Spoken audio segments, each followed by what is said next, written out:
बुद्ध और नालगिरी हाथी। बुद्ध का चचेरा भाई देवदत्त सदा ही बुद्ध को नीचा दिखाने की चेष्टा में लगा रहता था, मगर उसे हमेशा मुँह की ही खानी पड़ती थी। एक बार बुद्ध जब कपिलवस्तु पहुँचे तो अनेक कुलीन शाक्य वंशीय राजकुमार उनके अनुयायी बने। देवदत्त भी उनमें से एक था।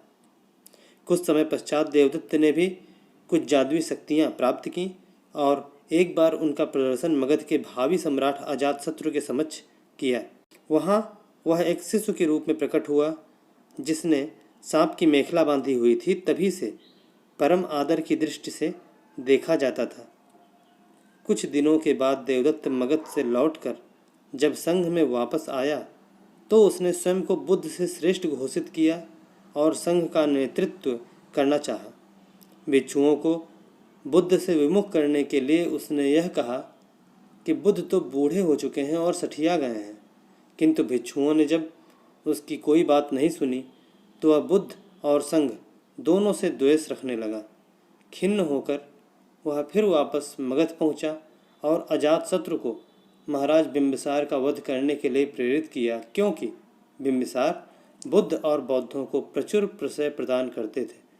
प्रारंभिक दौर में बिंबिसार को मरवाने के लिए उसकी योजना सफल नहीं हुई, अतः उसने 16 धनुर्धारियों को बुद्ध को मारने के लिए भेजा, किंतु बुद्ध के व्यक्तित्व से प्रभावित हो सारे उनके ही अनुयायी बन गए। क्रोध में देवदत्त ने तब बुद्ध पर ग्रीककूट पर्वत की चोटी से एक चट्टान लुढ़काया, जिसे पहाड़ से ही उत्पन्न होकर 2 बड़े पत्थरों ने रास्ते में ही रोक लिया। देवदत्त के क्रोध की सीमा न रही। उसने एक दिन मगध राज के अस्तबल में जाकर एक विशाल हाथी नालगिरी को ताड़ी पिलाकर बुद्ध के आगमन के मार्ग में भेज दिया। नालगिरी के आगमन से सड़कों पर खलबली मच गई और लोग जहाँ तहाँ भाग खड़े हुए। तभी बुद्ध भी वहाँ से गुजरे। ठीक उसी समय एक घबराई महिला अपने बच्चे को हाथी के सामने ही छोड़कर भाग खड़ी हुई। जैसे ही नालगिरी ने बच्चे को कुचलने के लिए अपने पैर बढ़ाए, बुद्ध उसके ठीक सामने जा खड़े हुए। उन्होंने हाथी के सिर को थपथपाया।